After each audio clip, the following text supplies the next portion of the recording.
ಬೆಂಗಳೂರು ಸಿಟಿಯಲ್ಲಿ ಈ ಥರ ಒಂದು ಸೇಫ್ಟಿ ಐಲ್ಯಾಂಡ್ ಅಂತ ಒಂದು ಇನ್ಸ್ಟಾಲ್ ಮಾಡಿದ್ದಾರೆ ಬೆಂಗಳೂರು ಸಿಟಿಯಲ್ಲಿ. ಸೊ ಇದು ಏನಕ್ಕಪ್ಪ ಅಂತಂದರೆ ಎಮರ್ಜೆನ್ಸಿ ಟೈಮಲ್ಲಿ ಅಂತಂದರೆ ಯಾವುದೇ emergency specially for ladies emergency ಟೈಮಲ್ಲಿ ಫೋನ್ ಇರೋದಿಲ್ಲ, ಏನೂ ಇರೋದಿಲ್ಲ. ಆವಾಗ ನೀವು ನೋಡಿ ಎಮರ್ಜೆನ್ಸಿ ಟೈಮಲ್ಲಿ ಬಂದು ಇಲ್ಲಿ ರೆಡ್ ಕಲರ್ ಬಟನ್ ಕಾಣಿಸಿದೆಯಲ್ಲ, ಇದನ್ನು ಪ್ರೆಸ್ ಮಾಡಿದೆ ಡೈರೆಕ್ಟಾಗಿ ಕಂಟ್ರೋಲ್ ರೂಮ್ಗೆ ಅದು ಕನೆಕ್ಟ್ ಆಗುತ್ತೆ. ಅದಾದ ನಂತರ ಅವರು ನಿಮಗೆ ಕಾಲ್ ಮಾಡ್ತಾರೆ, ಅವರೇ ಕಾಲ್ ಮಾಡ್ತಾರೆ. ಇಲ್ಲಿ ವಾಯ್ಸ್ ಕೇಳಿಸುತ್ತೆ. ಬೇಕಾದ್ರೆ ಫಾರ್ ಎಕ್ಸಾಂಪಲ್ ತೋರಿಸ್ತೀನಿ ನೋಡಿ, ಸೌಂಡ್ ಕೇಳಿಸ್ತಿದೆಯಾ? ಈ ರೀತಿ ನೀವು ಪ್ರೆಸ್ ಮಾಡಿದಾಗ ನಮಸ್ತೆ ಕಮಾಂಡ್ ಸೆಂಟರ್. ಮೇಡಮ್ ನಮಸ್ತೆ. ನಮಸ್ತೆ ಮೇಡಮ್.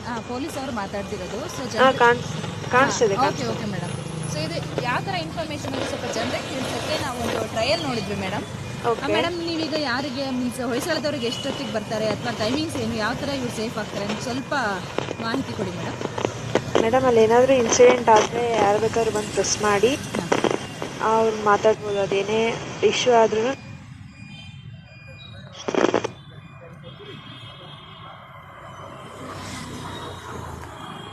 ಅಷ್ಟೇ ಮೇಡಮ್. ಆ ಥರ ಇನ್ಫಾರ್ಮೇಷನ್ ಸ್ವಲ್ಪ ಬೇಕಿತ್ತು. ಅದಕ್ಕೆ ಈ ಥರ ರೆಸ್ಪಾನ್ಸ್ ಯಾವ ಥರ ಸಿಗುತ್ತೆ ಅಂತ ತೋರಿಸ್ಬೇಕಿತ್ತು ಅಷ್ಟೇ ಮೇಡಮ್.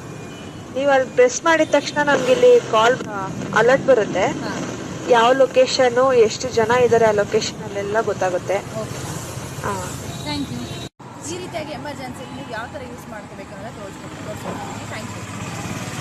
ಹೆಚ್ಚಿನ ಸುದ್ದಿ ಅಪ್ಡೇಟ್ಗೆ ಈಗಲೇ ದ ಫೆಡರಲ್ ಕರ್ನಾಟಕ ಯೂಟ್ಯೂಬ್ ಪೇಜನ್ನು ಸಬ್ಸ್ಕ್ರೈಬ್ ಮಾಡಿ.